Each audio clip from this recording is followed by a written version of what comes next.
Aujourd'hui, j'ai envie de parler de notre ami à tous, Monsieur Lego. C'est Lego, c'est quoi déjà? Lego, c'est un programme de la vie. C'est un programme qui a été mis en place de manière automatique, où au moment où la prise de conscience j'existe a été faite. Et donc en fait aujourd'hui, Lego nous a fait évoluer dans une certaine direction. Et donc c'est pas notre ennemi, hein, c'est pas quelque chose qu'il faut, euh, qu'il faut combattre ou quoi que ce soit.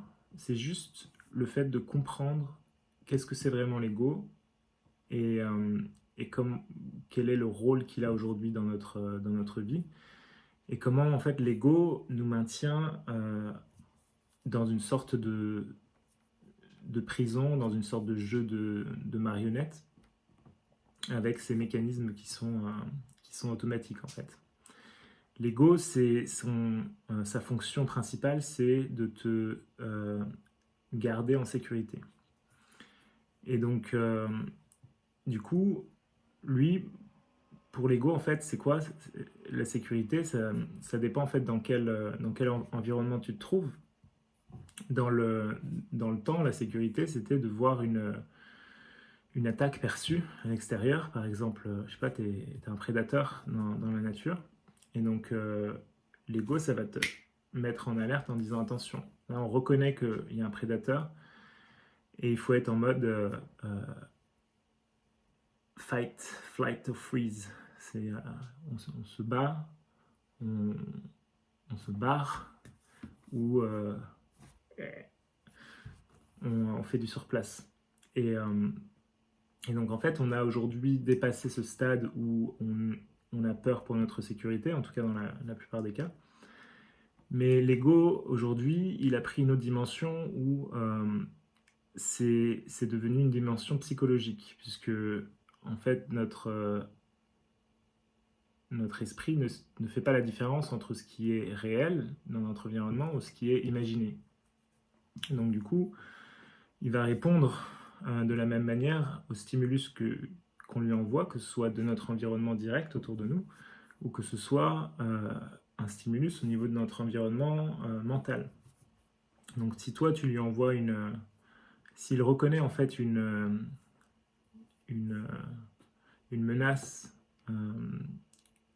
par rapport à une expérience passée, et donc il reconnaît qu'à ce moment-là, dans le passé, tu avais souffert par rapport à cette situation, donc l'ego va reconnaître tout ça,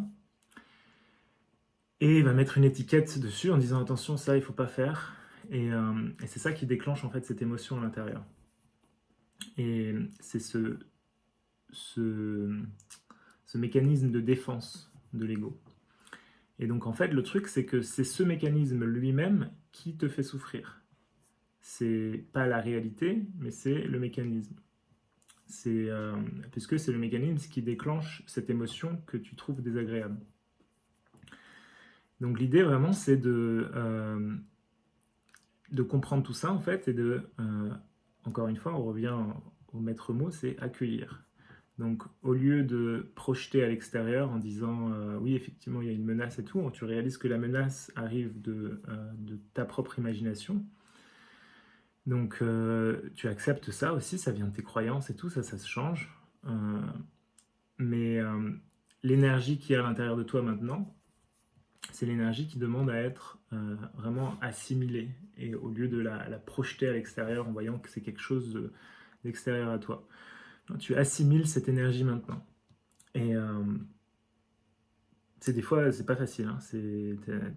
T'as cette énergie, il y a cette résistance naturelle qui s'installe dans, dans ton corps, en fait. Et donc, juste être présent, accueillir le plus possible. Et ça peut se faire en palier. Hein. Tu vas pas forcément arriver au bout de l'ego en quelques heures, hein, mais c'est possible. Et, euh, et voilà. Et qu'est-ce que je voulais dire d'autre par rapport à ça? C'est que oui, donc du coup, en général, ce qui se passe, c'est que le, à ce moment-là, en fait, quand tu as cette énergie désagréable à l'intérieur, tu, euh, tu vas vouloir vraiment t'en débarrasser le plus rapidement possible. Et donc, on va avoir tendance à aller, par exemple, chercher la bagarre un peu. On va trouver une faille en fait chez quelqu'un et on va commencer à blâmer, on va commencer à rendre quelqu'un coupable pour quelque chose tout ça pour pouvoir en fait changer d'énergie. Puisque c'est une énergie qui nous est désagréable et donc du coup inconsciemment en fait l'ego cherche quelque chose à l'extérieur pour te distraire en fait de tout ça. Dire non non non, l'énergie là elle est pas bonne et va regarder ailleurs quoi. Donc c'est une des choses que l'ego fait très bien, c'est te distraire quand tu as décidé que tu avais envie de guérir, que la guérison c'est ce qu'il y a de plus important pour toi, pour pouvoir du coup retourner à cet espace de paix intérieure. Et donc l'ego va en fait, c'est du coup en fait cet espace de paix intérieure, c'est la mort de l'ego. C'est la réunification en fait. Tu ne te vois plus comme quelqu'un de séparé du reste de la vie. Tu réalises que tu es la vie. Et donc du coup c'est la fin de l'ego puisque l'ego trouve son pouvoir en fait grâce à l'identification que tu fais avec lui. C'est au moment où tu arrêtes de donner ton attention au mécanisme de l'ego, l'ego va petit à petit disparaître. Donc il va tout envoyer aussi, hein. C'est ça il faut être conscient, c'est que comme c'est un mécanisme de la vie, c'est normal que ça a envie de survivre en fait. Et donc il ne va pas te laisser tranquille sans un petit combat.